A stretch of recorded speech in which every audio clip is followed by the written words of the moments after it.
ప్రభువైన యేసుక్రీస్తు వారి పేట కూడి వచ్చిన సభ్యులందరికీ వందనాలమ్మా. ప్రార్థన చేసుకొని వాక్యంలోకి వెళదాం. ప్రార్థన.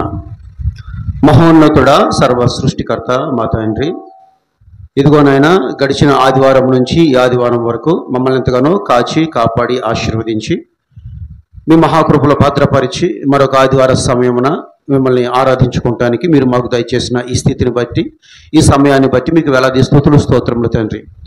అయా, ఆరాధనలో ఇంతవరకు కూడాను పాటల ద్వారా మిమ్మల్ని స్తుతించుకొని ధ్యానించుకొని మహిమపరుచుకున్నాం నాయన. అలాగే నాయన, అల్పుడైన నేను వాక్యంలోకి వెళ్తుండగా కృప చూపించండి, జ్ఞానాన్ని దయచేయండి. సత్యవాక్యములు సరిగా విభజించి చెప్పే వివేచన బుద్ధి నాకు దయచేయండి తండ్రి. నన్ను మరుగుపరచండి, మీరే మహిమ పొందండి. ఇదిగోనైనా వినుచున్న వాక్యాన్ని బట్టి మేమందరం కూడాను సత్యాన్ని గ్రహించి వాక్యానుసారంగా మా విశ్వాస జీవితాలను స్థిరపరచుకోవడానికి కావాల్సిన జ్ఞానాన్ని దయచేయమని, సమస్తం ద్వారా మీరే మహిమ పొందమని మీ ప్రియకుమారుడు మా రక్షకుడైన యేసుక్రీస్తు వారి శ్రేష్టమైన నామములో అడిగి వేడుకుంటున్నాం తండ్రి, ఆమేన్.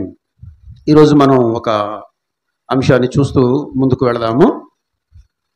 కీర్తనల గ్రంథము 14వ అధ్యాయము. కీర్తనల గ్రంథము 14వ అధ్యాయము 1-2 వచనాలు చూద్దాం. 1-2 వచనాలు చూద్దాం. దేవుడు లేడని బుద్ధిహీనులు తమ హృదయములో అనుకొందురు. ఒక నిమిషం ఆగుదాం. సో ప్రపంచంలో మనకున్నటువంటి ఒక పెద్ద ప్రశ్న, ఒక పెద్ద సబ్జెక్ట్ ఏంటంటే, దేవుడు ఉన్నాడు అని కొంతమంది, దేవుడు లేడు అని కొంతమంది. అంటే దేవుణ్ణి నమ్మేవాళ్ళు, దేవుణ్ణి నమ్మని వాళ్ళు. నమ్మేవాళ్ళు దేవుడు ఉన్నారు అని చెబుతున్నారు, వాళ్ళు దేవుడిని నమ్ముతున్నారు. నమ్మని వాళ్ళు దేవుడు లేడు, ఉంటే మాకు చూపించు, మేము నమ్ముతాము. మీరు నమ్ముతున్నారు కదా, ఏ దేవుడు మాకు చూపించు, మీ పాస్టర్ గారిని నాకు దేవుణ్ణి చూపించమని చెప్పు, నేను నమ్ముతాను అని ఇలాగా ప్రశ్నించేటువంటి జనం కూడా ఉన్నారు.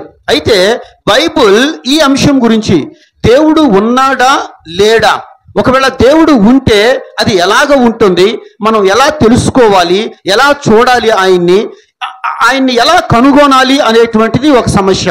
కాబట్టి ఎందుకని ప్రపంచంలో అనేక మంది దేవుడు లేడు అనే కాన్సెప్ట్లో అలా ఉండిపోయారు. కొంతమంది దేవుడు ఉన్నాడు అని దేవుడిని నమ్ముతున్నారు. వీళ్ళిద్దరి మధ్య ఉన్న తేడా ఏంటి, బైబిల్లో నుంచి మనం బైబిల్ ఏం మాట్లాడుతుంది, మనకి ఎలాంటి ఆన్సర్ ఈ విషయంలో ఇస్తుంది అనేది మనం జాగ్రత్తగా చూడగలిగితే కనుక ఇప్పుడు చదువుదాం. చూడండి, మళ్ళీ చదువమ్మా. దేవుడు లేడని బుద్ధిహీనులు, ఎవరైతే దేవుడు లేడు అనుకుంటున్నారో వాళ్ళని బైబుల్ ఏమని సంబోధిస్తుందంటే బుద్ధిహీనులు అంటుంది. బుద్ధిహీనులు అంటుంది. అంటే దేవుడు ఉన్నాడు అని ఎవరైతే నమ్ముతున్నారో, నమ్మి ఆయన దగ్గరికి వస్తున్నారో వాళ్ళని బుద్ధిమంతులు అంటుంది. బుద్ధిమంతులకి బుద్ధిహీనులకి తేడా ఇదే. బుద్ధిమంతులకి బుద్ధిహీనులకి తేడా ఒక బేసిక్ లో మనం చూస్తే, ఒక పాయింట్ లో దేవుడు లేడు అని బుద్ధిహీనులు వాళ్ళ హృదయంలో అనుకుంటున్నారు, దేవుడు ఉన్నాడు అని బుద్ధి కలిగిన వాళ్ళు వాళ్ళ హృదయంలో అనుకుంటున్నారు. ఈ 2 పాయింట్ జాగ్రత్త గమనించండి. దేవుడు లేడు అని వాళ్ళ హృదయంలో అనుకుంటున్నారు, దేవుడు ఉన్నాడు అని వాళ్ళ హృదయంలో అనుకుంటున్నారు. ఓకేనా? బుద్ధి లేని వాళ్ళు, బుద్ధి కలిగిన వాళ్ళు, బుద్ధిహీనులు, బుద్ధిమంతులు. అయితే ఇంకా వాళ్ళ గురించి ఇంకా కింద కూడా ఒక 2 మాటలు చెప్పాడు. చదువమ్మా. ఎవరైతే దేవుడు లేడు అనుకుంటున్నారో వాళ్ళ గురించి బైబిల్ మాట్లాడుతున్న మాట ఒకటి, వారు చెడిపోయిన వారు. రెండోది, అసహ్య కార్యములు చేయువారు. మూడోది, మేలు చేయరు వాళ్ళు. చాలు. సో ఈ మాటలు మనం గమనిస్తే బుద్ధిహీనులు అని ఒక మాట అన్నాడు, తర్వాత 3 విషయాలు మాట్లాడుతున్నాడు. ఒకటి, వాళ్ళు చెడిపోయిన వాళ్ళు. రెండోది, అసహ్య కార్యాలు చేసేవాళ్ళు. మూడోది, మేలు ఏమాత్రమును చెయ్యరు. ఇది దేవుడు లేడు అనేటువంటి జనాంగం యొక్క లక్షణాలుగా బైబిల్ చెబుతుంది. ఏమండి, మరి దేవుడు ఉన్నాడు అనే వాళ్ళ లక్షణాలు ఏంటి అంటే, చూడండి, దేవుడిని నమ్మారు అంటే, దేవుణ్ణి ఆశ్రయించారు అంటే వాళ్ళల్లో చెడు కార్యాలు తగ్గిపోతాయి, వాళ్ళల్లో అసహ్య కార్యాలు తగ్గిపోతాయి. ఓకే, అంటే ఒకసారిగా తగ్గిపోకపోవచ్చు, కానీ దేవుళ్ళలోకి వచ్చిన తర్వాత రోజు రోజు గడిచే కొద్దీ, వాళ్ళు విశ్వాసంలో ఎదిగే కొద్దీ కూడాను వాళ్ళలో చెడు కార్యాలు తగ్గిపోతూ ఉంటాయి. దేవుని నమ్మిన వాళ్ళు అదే చెప్తా ఉంటారు కదా, నేను దేవుని నమ్ముకున్నాను, ఇదిగో ఆ పాపాన్ని వదిలిపెట్టాను, దేవుని నమ్ముకున్నాను, మారు మనసు పొందాను, గతంలో ఇలా చేసేవాడిని, గతంలో ఇలా వ్యభిచారం చేసేవాడిని, గతంలో దొంగతనం చేసేవాడిని, నేను పెద్ద దొంగగా ఉన్నాను, నేను పెద్ద త్రాగుబోతుగా ఉన్నాను, కానీ దేవుని నమ్ముకున్న తర్వాత, విశ్వాసంలోకి వచ్చిన తర్వాత, ఈ విశ్వాసంలో నేను ఆ సమస్తాన్ని వదిలిపెట్టుకున్నాను, పాపాన్ని, పాత జీవితాన్ని వదిలిపెట్టి కొత్త జీవితంలోకి వచ్చాడు. ఇది దేవుని నమ్మిన వాళ్ళు. దేవుని నమ్మిన వాళ్ళు ఆ చెడు కార్యాల్ని విడిచిపెడుతున్నారు. దేవుని నమ్మని వాళ్ళు ఆ చెడు కార్యాల్లోనే ఉంటున్నారు. ఇది మెయిన్ బేసిక్. ఆ తర్వాత ఇంకో మాట ఏంటంటే, ఎందుకు దేవుని నమ్మిన వాళ్ళు ఈ చెడు కార్యాల్ని వదిలిపెడుతున్నారు అంటే, వీళ్ళు దేవుని నమ్మారు కాబట్టి దేవుడు చూస్తున్నాడని, దేవుడు శిక్షిస్తాడని, దేవుడు తీర్పు తీరుస్తాడని, దేవుడు గద్దిస్తాడని వీళ్ళ హృదయంలో భయం ఉంది. దేవుని ఎడల భయం ఉంది వీళ్ళకి. కాబట్టి దేవుని ఎడల భయం వీళ్ళకు ఉంది కాబట్టి వీళ్ళు చెడు కార్యాలు వదిలిపెడుతున్నారు. దేవుడు లేడు అని ఎవరైతే అనుకుంటున్నారో వాళ్ళు బేసిక్గా లేడు అనుకున్నారు కాబట్టి వాళ్ళు నమ్మాల్సిన అవసరం లేదు. లేని దేవుడికి వాళ్ళు భయపడాల్సిన అవసరం లేదు. కాబట్టి దేవునికి భయపడటం లేదు, దేవుని భయము వాళ్ళల్లో లేదు అంటే, ఇక వాళ్ళు ఏదైనా చెడు కార్యం చేస్తుంటే వాళ్ళని ఆపేవాళ్ళు ఎవరో లేరు, వాళ్ళని గద్దించే వాళ్ళు ఎవరో లేరు, వాళ్ళని సరిచేసే వాళ్ళు ఎవరో లేరు. కానీ దేవుని నమ్ముతున్నప్పుడు, ఒక చెడు కార్యం చేస్తున్నప్పుడు నీ అంతరాత్మ నిన్ను గద్దిస్తూ ఉంటుంది, నీ మనసు నిన్ను హెచ్చరిస్తూ ఉంటుంది, లేదా వాక్యం ద్వారా బోధకులు కానీ వాక్యం కానీ నిన్ను గద్దిస్తూ ఉంటుంది. నువ్వు చేసిన పని ఇది, ఇది తప్పు, ఇలా చేయకూడదు, ఇదిగో తీర్పు ఉంది, దేవుడు నిన్ను శిక్షిస్తాడు. కాబట్టి దేవుడు లేడు అనేటువంటి వాళ్ళు, దేవుడు ఉన్నాడు అనేటువంటి వాళ్ళు, ఈ రెండు భాగాలు చూసాం. అయితే ఏమండి, దేవుడు ఉన్నాడు అని మీరు అంటున్నారు కదా, దేవుడు లేడు అని మేము అంటున్నాము కదా, దేవుణ్ణి మాకు చూపించండి, మేము నమ్ముతాము అనేటువంటి ప్రశ్నలు మనం ప్రపంచంలో చూస్తూ ఉంటాం ఈ లోకంలో. అయితే ఈ ప్రశ్నకి దేవుడు ఉన్నాడా, ఉంటే నాకు చూపించు అనేటువంటి ప్రశ్నకి ఈరోజు ఒక చక్కటి సమాధానాన్ని మనం చూస్తూ ముందుకు వెళదాం. ఓకేనా? సో ఇప్పుడు ఆ సమాధానం కొరకు మనం వెతికితే కనుక అక్కడ కీర్తనల గ్రంథము 34వ అధ్యాయము, కీర్తన గ్రంథము 34వ అధ్యాయము ఒకసారి అలా ఉంచండి, అలా తీసి ఉంచండి, చదవమాకండి. ఈ చదివే ముందు ఒక చిన్న ప్రాక్టీస్, ఒక ప్రయోగం ఒకటి చేద్దాం. ఇక్కడ 3 బాటిల్స్ పెట్టాను, మీరు చూస్తున్నారు. ఈ 3 బాటిల్స్లో కూడాను నీళ్లతో నింపాను. ఈ 3 నీళ్లే, ఈ 3 కూడాను నీళ్లే. అయితే ఈ నీళ్లు ఎలాంటి నీళ్ళో మీకు తెలియాలి అంటే ఏం చేయాలి? ఏం చేయాలి? టేస్ట్ చూడాలి, రుచి చూడాలి. రుచి చూడకుండా ఇవి ఎలాంటి నీళ్ళో నీకు అర్థం కాదు. ఇది చాలా శుభ్రంగా కనిపిస్తుంది, ఇది కొంచెం మందంగా లేదా మసగ్గా కొంచెం వైట్గా కనిపిస్తూ ఉంటుంది, ఇది దాని మీద బెటర్గానే ఉంది, కానీ దీనంత క్లియర్గా లేదు. ఎనీవే, సో 3 రకాల నీళ్ళు ఇక్కడ నేను బాటిల్లో పెట్టాను. ఇది ఎలాంటి నీళ్ళో, ఇది ఎందుకు ఇలా ఉందో, ఇది ఏంటో, దాని గుణం ఏంటో, అదేంటో నీకు తెలియాలి అంటే చూస్తే అర్థం కాదు. దేవుణ్ణి మాకు చూపించు అనే వాళ్ళతో ఈ రోజున మనం మాట్లాడుతున్న మాట, బైబిల్ ఇస్తున్నటువంటి సమాధానం అదేమిటంటే, ఇప్పుడు ఒక ప్రశ్న, ఇక్కడ ఉన్న వాళ్ళందరూ కూడా దేవుని నమ్మారు కదా, ఓకేనా? నువ్వు బాప్తిసం తీసుకున్నావు, ఈ అమ్మాయి బాప్తిసం తీసుకుంది, అక్కడ చాలా మంది బాప్తిసాలు తీసుకున్నారు, కొంతమంది బాప్తిసం తీసుకుపోయినా దేవుని నమ్మారు. టోటల్గా ఇక్కడ కూర్చున్నాము ఈ రోజున మనం అంటే దేవుని నమ్మాము కాబట్టే, విశ్వసిస్తున్నాం కాబట్టే ఇక్కడ కూర్చున్నాం, లేకపోతే ఇక్కడ ఉండేవాళ్ళం కాదు, బయట ఎక్కడో సరదా చేసుకుంటూ ఉండేవాళ్ళం. అందరూ రోడ్డు మీద ఉంటే, అందరూ హాయిగా ఇంట్లో ఉంటే, మనం ఈ ఆదివారం సమయంన ఇక్కడ మనం ఎందుకున్నామంటే మనం దేవుని నమ్మాము కాబట్టి, దేవుని విశ్వసించాం కాబట్టి.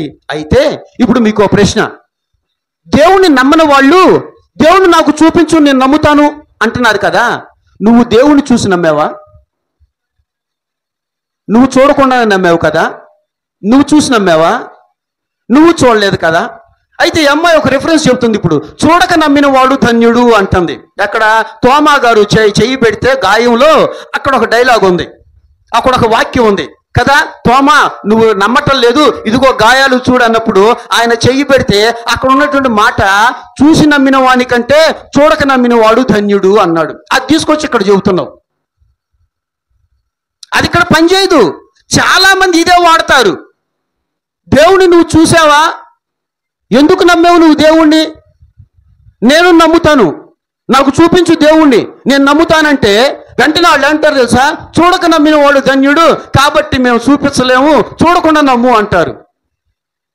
కాదు, అసలు ఆ రిఫరెన్స్ ఇక్కడ పనిచేయదు. చాలా మందికి తెలియదు, చాలా మంది బోధకులకు కూడా తెలియదు.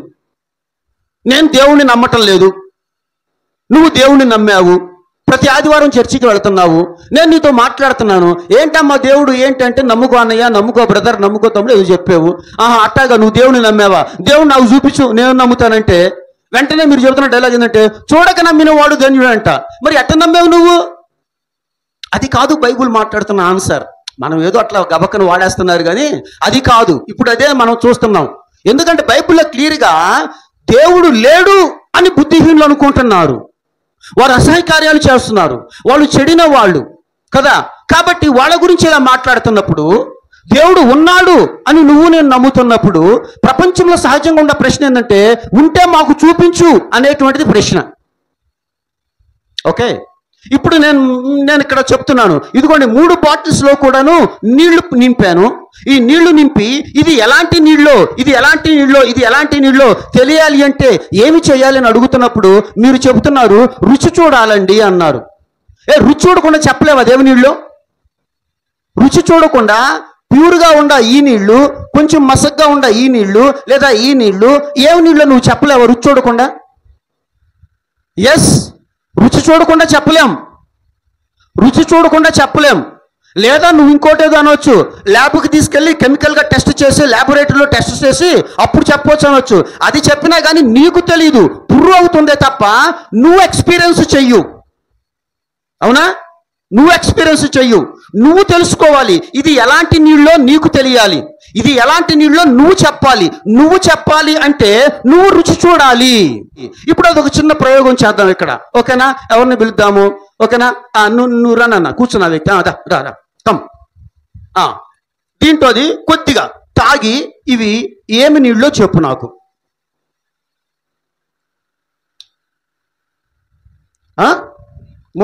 ఆయన తాగిన దాంట్లో మొదటిది ఉప్పగా ఉంది,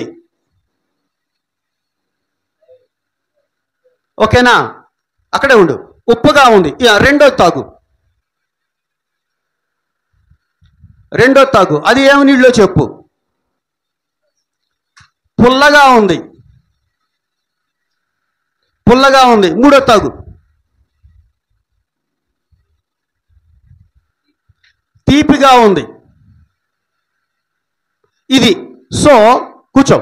కాబట్టి గమనించండి, ఇది పుల్లగా ఉంది అని, ఇది తీయగా ఉంది అని, ఇది ఉప్పగా ఉంది అని అతను రుచి చూసి చెప్పాడు. అతను వచ్చి రుచి చూశాడు కదా, రుచి చూచి చెప్పాడు, ఇదిగో ఇది ఉప్పగా ఉంది అని, ఇది పుల్లగా ఉంది అని, ఇది తీయగా ఉంది అని అతను రుచి చూసి చెప్పాడు.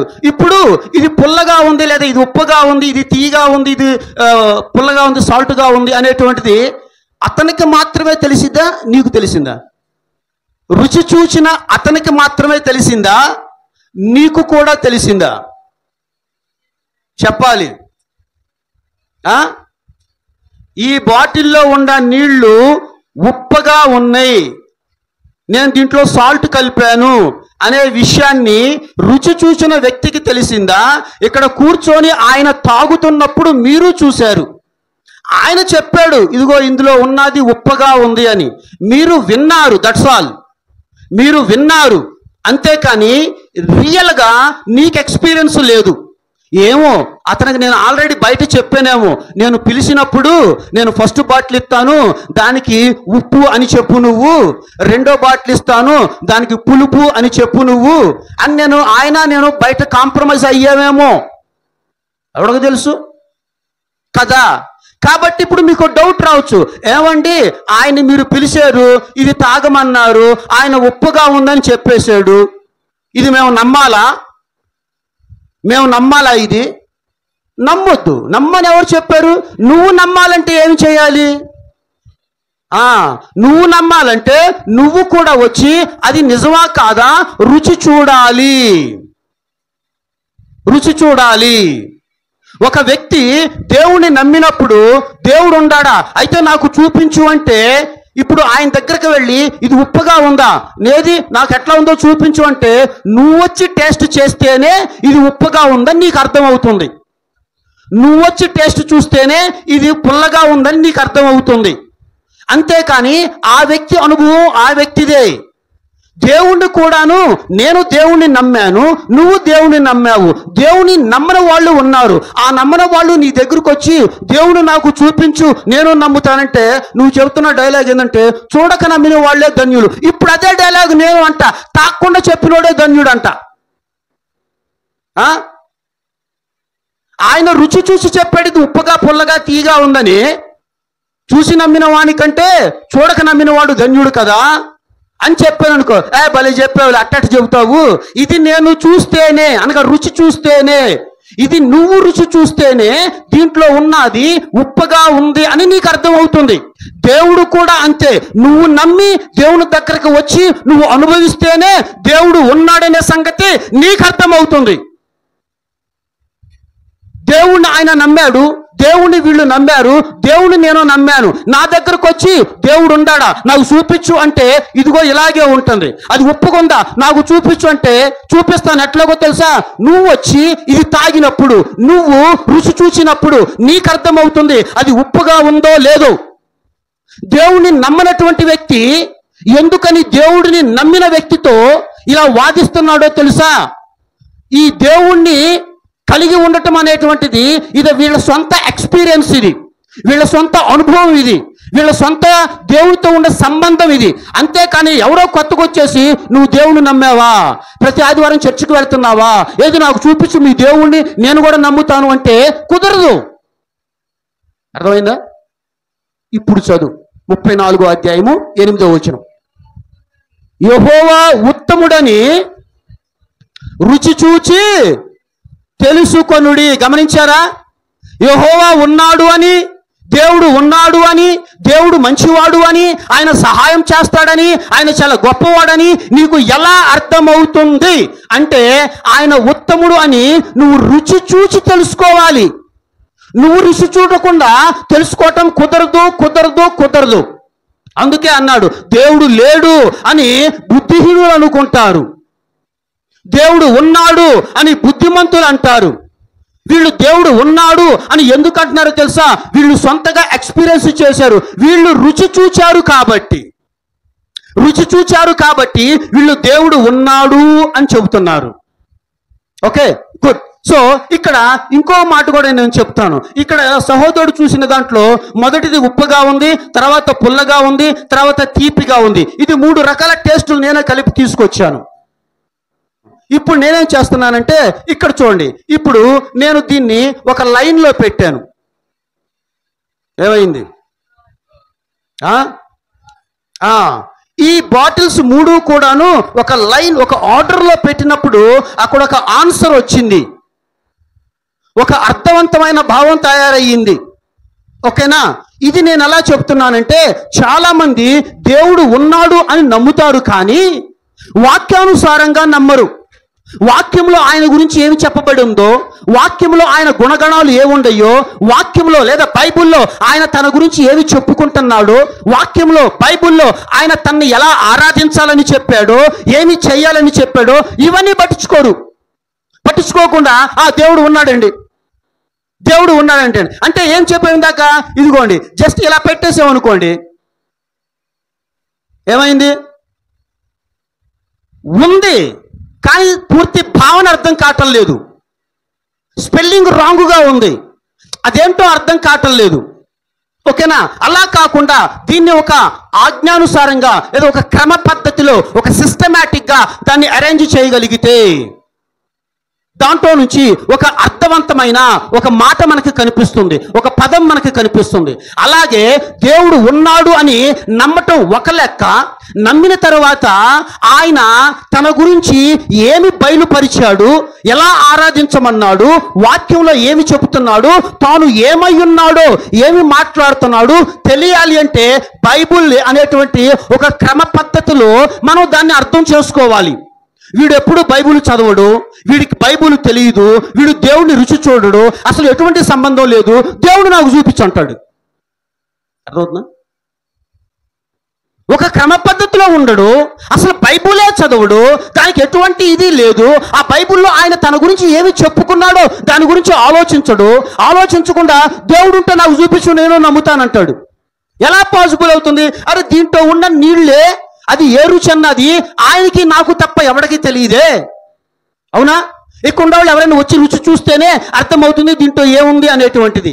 కాబట్టి రుచి చూడకుండా, ఆ దేవుడు అనే శక్తిని ఎక్స్పీరియన్స్ చేయకుండా దేవుడు నాకు చూపించు నేను నమ్ముతాను అంటే మూత తీసుకొద్దికి తాగితే సింపుల్గా సరిపోవాలి, అది ఉప్పుని అర్థం అవట్లా. అనగా రుచి చూస్తే అర్థమవుతుంది.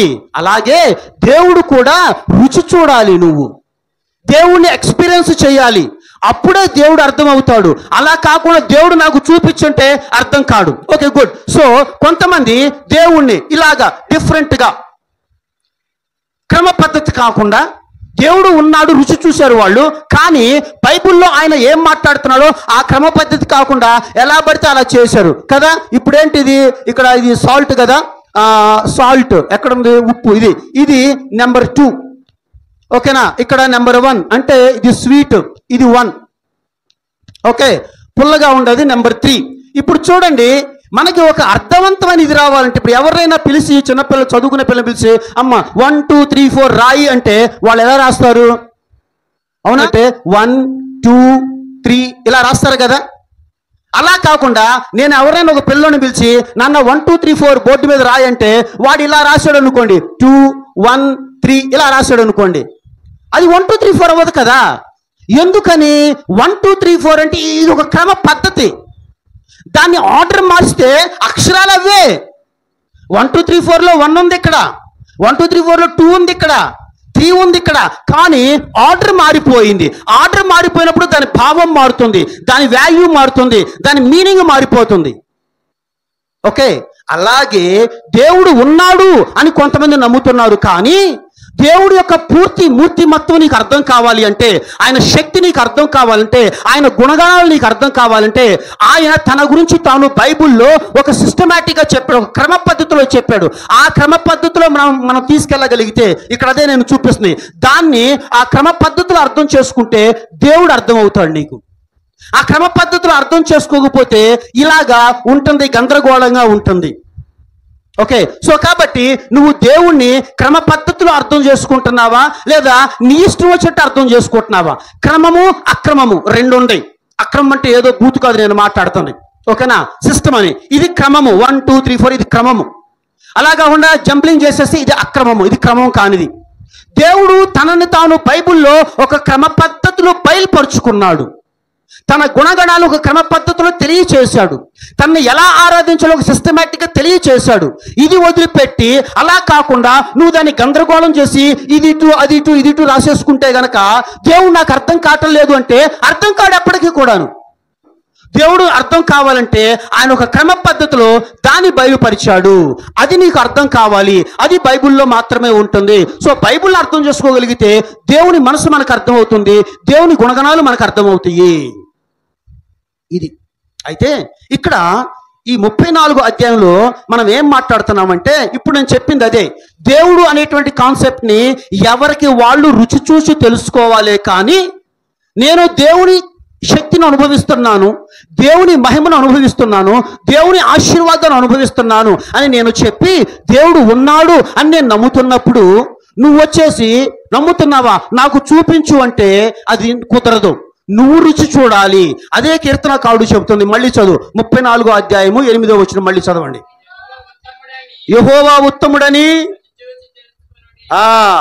ఆయన ఉత్తముడు అని నీకు అర్థం కావాలి అంటే రుచి చూచి తెలుసుకోవటం తప్ప రెండో వే లేదు లేదు లేదు. ఇది బైబిల్ మాట్లాడుతున్న సత్యం. అయితే ఈ కీర్తన రాస్తున్నటువంటి దావీదు గారు ఆయన రుచి చూసి చెబుతున్నాడు, ఆయన అనుభవించి చెబుతున్నాడు దేవుని యొక్క మహత్వం గురించి. ఓకేనా? కాబట్టి ఇప్పుడు దాని గురించి చూద్దాం. 34వ అధ్యాయం ఫస్ట్ నుంచి నేను చదువుతున్నాను, చూడండి. నేను ఎల్లప్పుడూ యెహోవాను సన్నుతించెదను, నిత్యము ఆయన కీర్తి నా నోట ఉండును. యెహోవాను బట్టి నేను అతిశయించుచున్నాను, దీనులు దాన్ని విని సంతోషించెదరు. నాతో కూడి యెహోవాను ఘనపరచుడి, మనము ఏకముగా కూడి ఆయన నామమును గొప్ప చేయుదుము. నేను యెహోవా యొక్క విచారణ చేయగా ఆయన నాకు ఉత్తరం ఇచ్చిన. గమనించండి, ఈయన రుచి చూసి తెలుసుకున్నాడు. ఎలా తెలుసుకున్నాడు తెలుసా? యెహోవా దగ్గర నేను మొరపెట్టుకున్నాను. ఓకేనా? నేను యెహోవా యొక్క విచారణ చేయగా ఆయన నాకు ఉత్తరం ఇచ్చాను. సో ఆయన ఆన్సర్ ఇచ్చాడు అంటే ఆన్సర్ పొందిన వాడికి అర్థమవుతుంది కదా, అవునా? ఈయనకు ఒక సమస్య ఉంది, దేవుడి దగ్గర మొరబెట్టుకున్నాడు, ఆయన దానికి ఆన్సర్ ఇచ్చాడు. కాబట్టి ఆయన ఉన్నాడు అనే సంగతి ఇతనికి మాత్రమే తెలుస్తుంది. ఇప్పుడు అది అనుభవించింది ఇతను మాత్రమే. ఇప్పుడు మిమ్మల్ని కూడాను దేవుని ఎందుకు నమ్ముతున్నారంటే మీరు ఒక్కొక్కళ్ళు ఒక్కొక్కటి చెప్తారు. మేము ప్రార్థన చేసుకుంటే ఇలా జరిగిందండి, ఇలా అందుకని మేము నమ్ముతున్నామండి, ఇందుకు నమ్ముతున్నామండి అని చెప్తారు కదా. దావీదు అంటున్నాడు, నేను ప్రార్థన చేయగా ఆయన నా ప్రార్థన ఆలకించాడు అని చెప్తున్నాడు. నాకు కలిగిన భయములన్నిటిలో నుండి ఆయన నన్ను తప్పించెను. ఇది రెండో సమాధానం అయింది. నాకు భయం కలిగింది నా జీవితంలో, శత్రువులు వచ్చి ఏం చేస్తారో నాకు అర్థం కాలేదు. అటువంటి భయాందోళన స్థితిలో ఆయన మోకరించి ప్రార్థన చేస్తే దేవుడు ఆయనకి సమాధానం ఇచ్చాడంట. ఆయన రుచి చూచాడు దేవుని మహత్తుని, దేవుని గొప్పతనాన్ని. కాబట్టి నా భయాన్ని తప్పించాడు ఆయన. 5వ వచనం, వారు ఆయన తట్టు చూడగా వారికి వెలుగు కలిగెను, వారి ముఖము ఎల్లనడును లజ్జింపకపోవును. ఈ దీనుడు మొరపెట్టగా యెహోవా ఆలకించెను, అతని శ్రమలన్నిటిలో నుండి అతన్ని రక్షించెను. ఇతను మొరపెట్టాడు, దేవా నాకు ఈ శ్రమ వచ్చిందయ్యా, నన్ను కాపాడయ్యా అని మొరపెడితే దేవుడు అతన్ని కాపాడాడు. సో ఇప్పుడు అతనికి దేవుడికి మాత్రమే తెలుసు ఈయన ఏమి మొరపెట్టాడో, ఆయన ఏమి సహాయం చేశాడో, దేవుడు ఉండాడో లేడో ఈ అనుభవించిన వ్యక్తికి మాత్రమే తెలుసు. అనుభవించిన వ్యక్తి వచ్చేసి నాకు ప్రూవ్ చెయ్యి అంటే అది కుదరదు. ఆ అనుభవించిన వ్యక్తి చెబుతున్నాడు, నేను శ్రమలో ఉండి మొరపెట్టాను, నాకు సమాధానం వచ్చిందయ్యా. నా శత్రువులు నా మీద పడితే నేను భయపడ్డాను, మొరపెడితే నా భయం నుంచి ఆయన నన్ను తొలగించాడు, భయం తొలగించాడు నాకు అని చెప్తూ ఉన్నాడు. అని చెప్పిన తరువాత ఇప్పుడు ఆయన చెప్తున్న మాట, యెహోవా యందు భయభక్తులు గల వారి చుట్టూ ఆయన దూత కావలి ఉండి రక్షించును. ఎలా చెప్పగలుగుతున్నాడు ఈయన అనుభవించాడు దాన్ని. యెహోవా దూత ఈయన దగ్గర ఉండి ఇతనిని అనేక శ్రమల నుంచి రక్షించటం ఇతను అనుభవించాడు.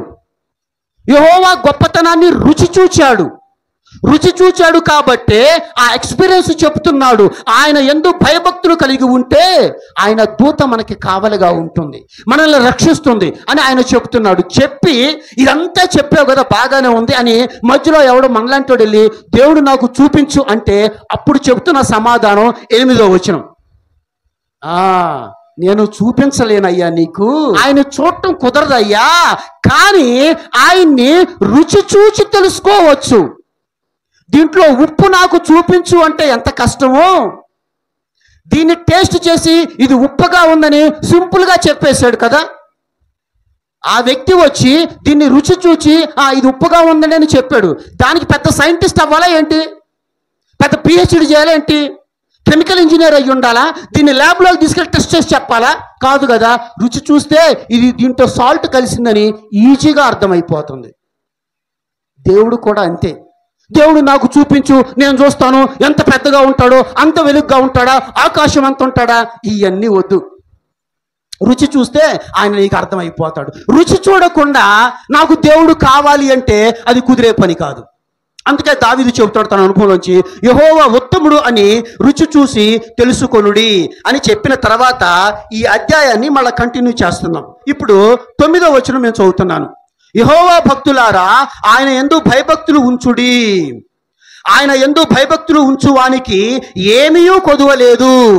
సింహపు పిల్లలు లేమిగలవై ఆకలి గొనును, యెహోవాను ఆశ్రయించు వారికి ఏ లేమియు ఏది కొదువ ఉండదు. ఇది ఎలా చెప్పగలిగాడు దావీదు గారు? అనుభవించి, ఎక్స్పీరియన్స్ చేసి రుచి చూచి చెప్పగలిగాడు. రుచి చూడటం అంటే దీన్ని రుచి చూచినట్టు కాదు, దేవుని యొక్క ఆ సహాయాన్ని పొందాడు ఆయన. ఈయన ప్రార్థన చేసినప్పుడు దేవుడు ఆ సహాయం చేశాడు. అది అనుభవించటం అంటాం, అది రుచి చూడటం అంటాం, అది దేవుని మహత్తును తెలుసుకోవటం అంటాం. ఆయన అనుభవించి చెబుతున్నాడు. ఒకవేళ సింహపు పిల్లలైనా సరే లేమితో ఆకలితో ఉంటే ఏమో, కానీ యెహోవా యందు భయభక్తులు కలిగి ఉంటే ఏమాత్రము కొదువ ఉండదు, ఏమాత్రము కొదువ ఉండదు అని ఆయన ధైర్యంగా చెప్తున్నాడు. ఇప్పుడు ఇదే మాట విశ్వాసులుగా మనము అవిశ్వాసులకి, ఎవరైతే దేవుణ్ణి నమ్మను, దేవుడు లేడు అని అంటున్నాడో వాడి దగ్గరికి వెళ్ళి, అరే నాయన దేవుణ్ణి నమ్ముకోరా, ఏ కొదువ ఉండదు నీకంటే. అట్టాగా మీ దేవుణ్ణి నమ్ముకుంటే ఏ కొదువ ఉండదా, ఏమీ కాదా, ఏదో ఒకసారి చూపించి మీ దేవుణ్ణి అంటాడు. బైబిల్ క్లియర్గా మాట్లాడుతుంది. దేవుణ్ణి చూపించటం కాదు, దేవుణ్ణి ఎక్స్పీరియన్స్ చేయాలి, రుచి చూడాలి. ఆ రుచి ఎలా చూడగలుగుతామండి, మాకు కూడా చెప్పండి మేము రుచి చూస్తాం అని ఎవరైనా అనగలిగితే, ఇప్పుడు ఆ వ్యక్తి వీటిని ఎలా రుచి చూచాడు చెప్పండి? ఇది ఉప్పగా ఉందని ఎలా తెలుసుకున్నాడు? ఎలాగా అంటే, నేను పిలిచి రా అని పిలిచా, వచ్చాడు. ఇది ఒకసారి తాగు అని చెప్పా, తాగాడు. తాగిన తర్వాత మనకుండా ఈ జ్ఞానేంద్రియాలు, పంచ జ్ఞానేంద్రియాలు, 5 సెన్స్ ఆర్గాన్స్లో నాలుక ఒకటి. ఎప్పుడైతే అది నాలుక మీద పడిందో అది చెబుతుంది ఇది ఉప్పగా ఉంది అని. అది ఉప్పగా ఉందని తెలియటానికి అక్కడ కూర్చుంటే కుదరలా, అక్కడ నుంచి ఇక్కడికి వచ్చి ఇక్కడ నుంచుంటే కుదరలా, ఇక్కడికి వచ్చి ఇది ఓపెన్ చేసి కొంచెం తాగి చూస్తే అప్పుడు అర్థమవుతుంది ఇది ఉప్పగా ఉందని. అలాగే దేవుడు ఉన్నాడు అని నీకు తెలియాలి అంటే నువ్వు ఉండే స్థితిలో నుంచి, నీ పాపపు స్థితిలో నుంచి, నీ పాత జీవితంలో నుంచి ఆయన దగ్గరకు వచ్చి మోకరించి ఆయన సన్నిధానములో కదా ప్రార్థన చేయగలిగితే, ఆయన్ని అడగగలిగితే, మోకరించి ప్రభువా నాకు సహాయం చేయని అడగగలిగితే అప్పుడు you can experience the God. అవునా? అప్పుడు ఎక్స్పీరియన్స్ చేయగలుగుతాం దేవుణ్ణి. అలా కాకుండా అవేమి చేయకుండా ఆయన అక్కడే కూర్చొని అది ఒప్పుకుందా, ఎట్టా ఒప్పుకుంది నాకు చెప్పు అంటే ఎలా? నువ్వు రావాలి, ఇక్కడికి వచ్చి బాటిల్ తీసుకోవాలి, తీసుకొని తాగాలి, అప్పుడే నువ్వు దాన్ని ఎక్స్పీరియన్స్ చేయగలుగుతావు.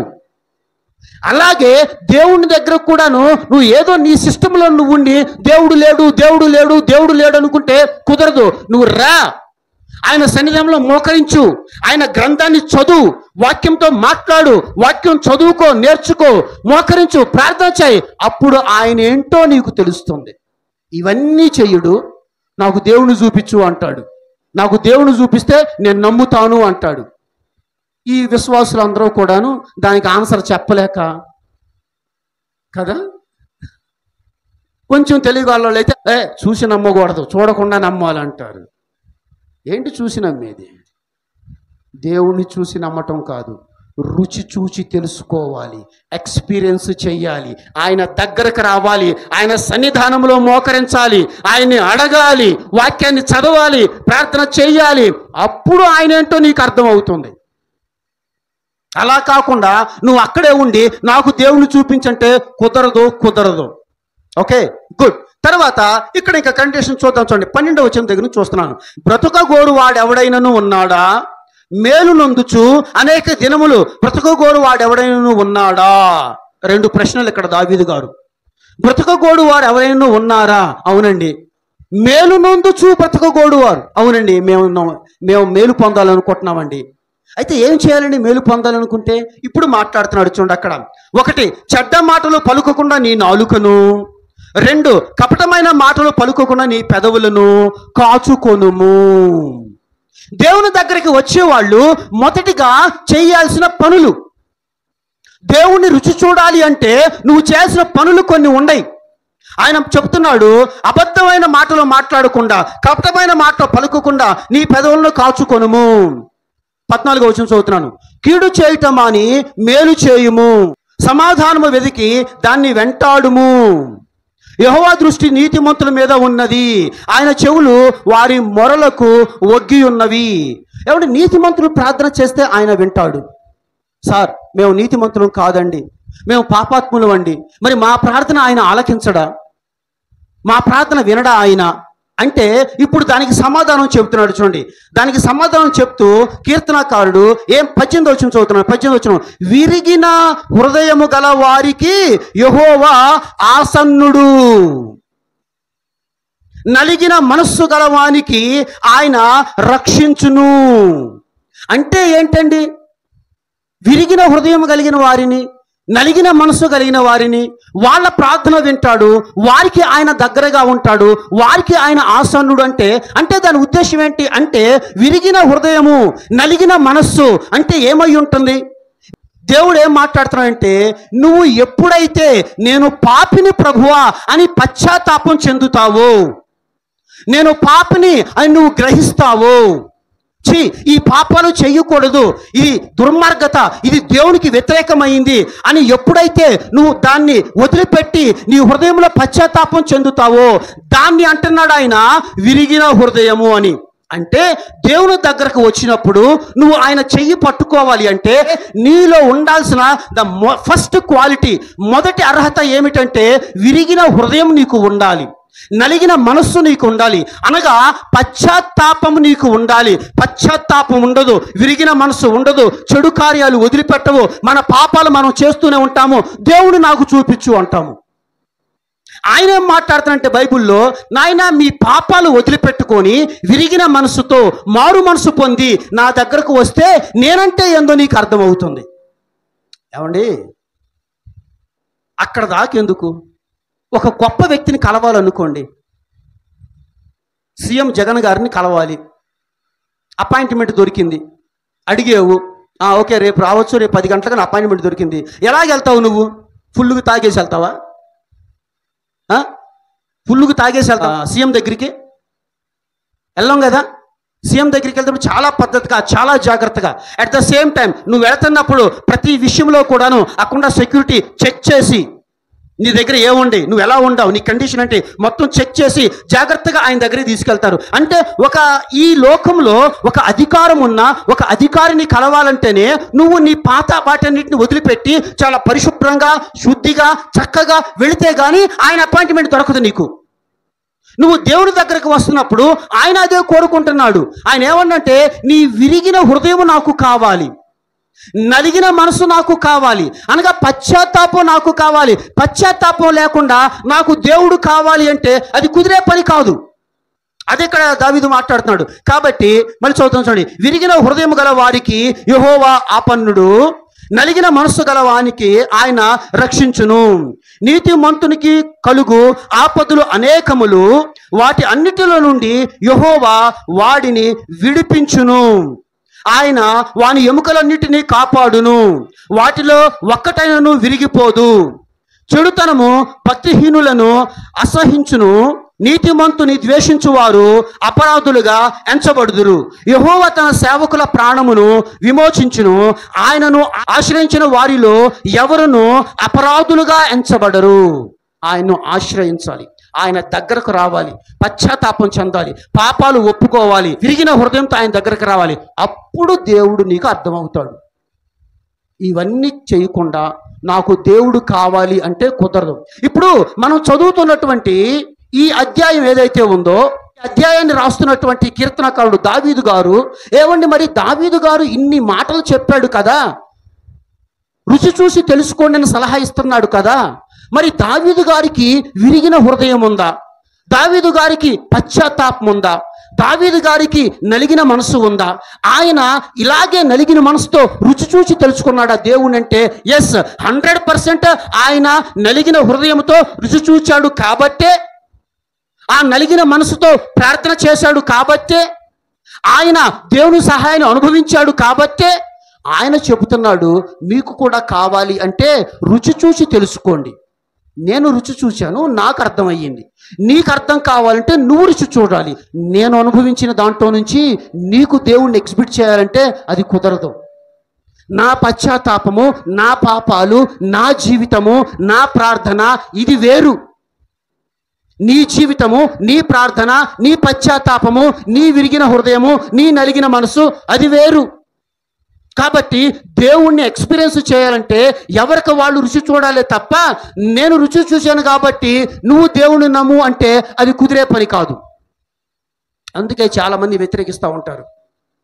మీరందరూ నమ్మేశారు, మమ్మల్ని నమ్మంటున్నారు, ఎట్ నమ్ముతాము, దేవుడు నాకు చూపించు అంటారు కదా. మనం ఏమో చూపించలేకపోతూ ఉంటాం.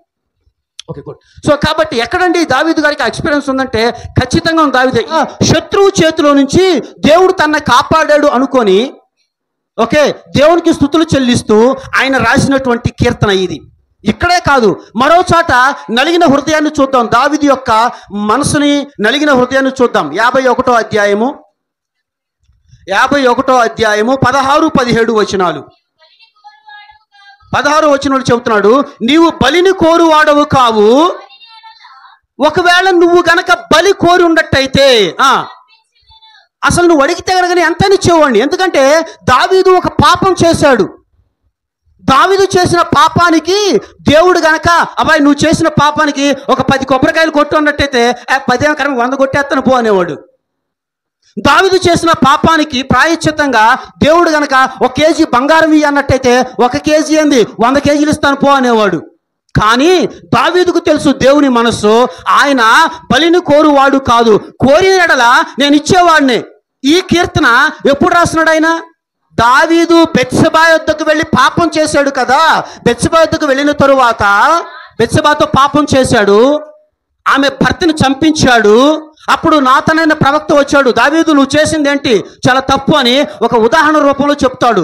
చెప్పినప్పుడు దావీదు హృదయము నొచ్చుకొని వెంటనే ఎస్ దేవా నేను తప్పు చేశాను, నన్ను క్షమించు అని ఆ విరిగిన నలిగిన హృదయముతో ఆయన పశ్చాత్తాపం చెందాడు దావీదు. మీకు అది కావాలంటే 2 సమూయేలు గ్రంథము 12వ అధ్యాయము 13వ వచనంలో చూడండి ఒకసారి. 2 సమూయేలు గ్రంథము 12వ అధ్యాయము 13వ వచనం. నేను పాపము చేసి తినని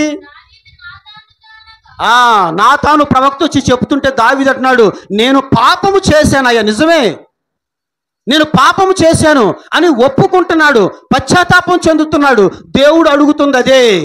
ఏమంటున్నాడంటే నువ్వు పాపాలు ఒప్పుకొని పశ్చాత్తాపం చెంది విరిగి నలిగిన హృదయంతో నా దగ్గరకు వస్తే నేను నిన్ను క్షమిస్తాను, నేను నిన్ను రక్షిస్తాను అని చెప్తున్నాడు.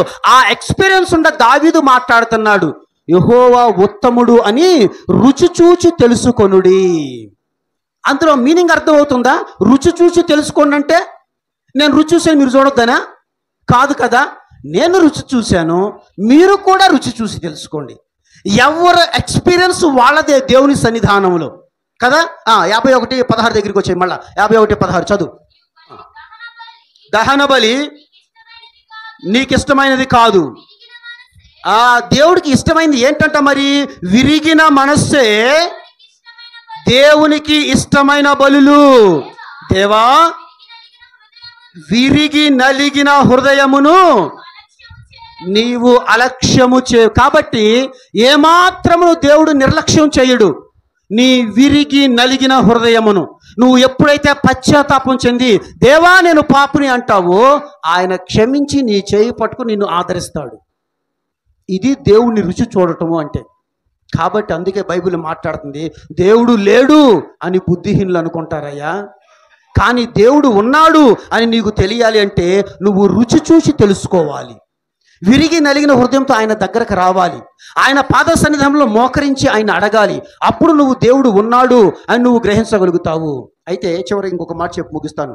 మరి ఏమండి, మేము విరిగి నలిగిన హృదయంతో వచ్చాము, మోకరించాము, ప్రార్థన చేశాము, రుచి చూసి తెలుసుకున్నాము. ఇక్కడ చాలామంది బహుశా మనందరం చెప్పొచ్చు, మేము రుచి చూసామండి దేవుణ్ణి, కాబట్టే మేము విశ్వసించాము, కాబట్టే మేము బాప్తిసం తీసుకున్నాము, కాబట్టే మేము సంఘంలో చేర్చబడ్డాము అంటే నీవు నిజంగా రుచి చూచి ఉంటే. ఇప్పుడు ఆ వ్యక్తి వచ్చి దీంట్లోది తాగినప్పుడు దీంట్లో నేను కొద్దిగా ఎక్కువ ఉప్పు కలిపా, కావాలనే సాల్ట్ ఎక్కువ కలిపా. ఆ ఎక్కువ సాల్ట్ తాగినప్పుడు ఒక్కసారి రియాక్షన్ వచ్చింది.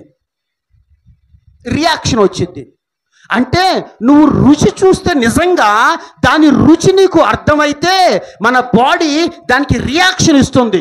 ఇక్కడున్న మనందరికి ఇదే ప్రశ్న, మనందరము కూడాను నిజంగా రుచి చూచి ఉంటే రియాక్షన్ రావాలి. ఏంటి ఆ రియాక్షను కదా? ఇప్పుడు చూద్దాం. చూడండి, పేతురు రాసిన మొదటి పత్రిక 2వ అధ్యాయము 1వ వచనం చూడండి. మీరు రుచి చూచి ఉన్న ఎడలా, ఇప్పుడు దాకా చెప్పింది విన్నప్పుడు ఇక్కడ ఉన్న వాళ్ళందరూ అనుకొని ఉంటారు, మేము రుచి చూసామండి అని. ఇప్పుడు నేను అంటున్నాను, రుచి చూస్తే ఆ రియాక్షన్ రావాలి నీలో. ఇప్పుడు నువ్వు నేను రుచి చూసి ఉన్నట్టయితే మనలో ఈ రియాక్షన్ కనపడితే నువ్వు నిజంగా రుచి చూసినట్టు, లేకపోతే రుచి వల్ల రియాక్షన్ ఉండాలా నీలో. ఓకేనా? సో ఇప్పుడు చదువమ్మా. ప్రభువు దయాళుడని మీరు రుచి చూచి ఉన్న ఎడల ఏమి చేయాలంట? సమస్తమైన దుష్టత్వమును, కపటమును, వేషధారణను, అసూయను, దూషణ మాటలు మానాలంట. నువ్వు రుచి చూస్తే జరిగేది ఇదే. అర్థమైందా?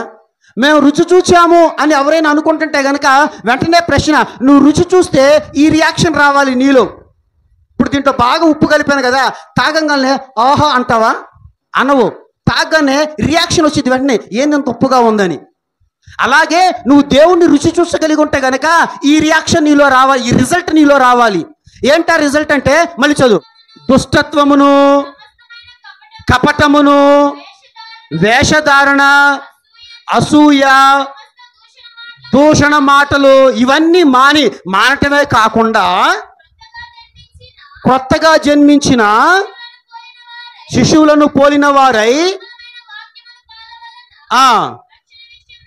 రక్షణ విషయంలో ఎదుగు నిమిత్తము పాలు అనగా వాక్యము కోరుకుంటారు.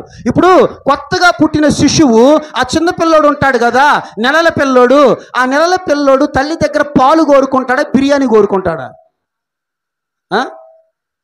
పాలేనా? ఎందుకంటే ఆ శిశువుకి పాలు కావాలి. అలాగే నువ్వు సమస్తమైన దుష్టత్వను మాని దేవునిలో కొత్తగా జన్మించి ఉంటే, ఆయన ఉత్తముడని రుచి చూచగలిగి ఉంటే గనక నీవు వాక్యం అనే పాలన అపేక్షించాలి. వాక్యాన్ని చదువుకోవాలి, వాక్యాన్ని నేర్చుకోవాలి, వాక్యాన్ని ధ్యానించాలి. రెండు పనులు. ఒకటి, సమస్తాన్ని విడిచిపెట్టుకోవాలి. రెండోది, వాక్యాన్ని ఆపేక్షించాలి. ఈ రెండు జరగాల. కొంతమంది వదిలిపెట్టుకుంటారు కానీ వాక్యంలోకి ఎదగరు. కొంతమంది పద్దాక వాక్యం చదువుతారు కానీ దీన్ని వదిలిపెట్టుకోరు. అంటే వాళ్ళు రుచి చూడలేదు అని అర్థం. యెహోవా ఉత్తముడని నీవు రుచి చూసి ఉన్న ఎడల సమస్తమైన కపటమును, దుష్టత్వమును, వేషధారణ మానుకొని ఏమి చేయాలంటే ఆ పాలన వాక్యాన్ని ఆపేక్షించాలి. అప్పుడు దేవుడు నీకు రుచి తెలుస్తాడు. ఇవన్నీ జరగకుండా దేవుడు అంటే నీకు ఎప్పటికీ అర్థం కాడు దేవుడు. కాబట్టి ప్రియ సహోదరులారా, లోకంలో దేవుడు లేడు అనేటువంటి జనాలు ఉన్నారు, దేవుడు ఉన్నాడు అనేటువంటి వాళ్ళు ఉన్నారు. దేవుడు లేడు అనే వాళ్ళని బైబిల్ బుద్ధిహీనులు అంటుంది. దేవుడు ఉన్నాడు అనే వాళ్ళల్లో మళ్ళా 2 రకాలుగా ఉన్నారు. ఏమిటంటే, మేము రుచి చూసాము కానీ ఆర్డర్లో పెట్టలేదు. వాక్యంలో ఆయన ఏది బయలుపరుచుకున్నాడో ఆ వాక్యానుసారంగా లేరు. రుచి చూసినప్పుడు వాక్యానుసారమైన ఆర్డర్లో నీవు ఉండాలి. వాక్యం అనగా క్రమ పద్ధతిలో క్రమముగా ఆయన్ని ఆరాధించి ఆయన్ని తెలుసుకోవాలి. రుచి చూసినప్పుడు సమస్తాన్ని మానేసి పాలన ఆపేక్షించాలి.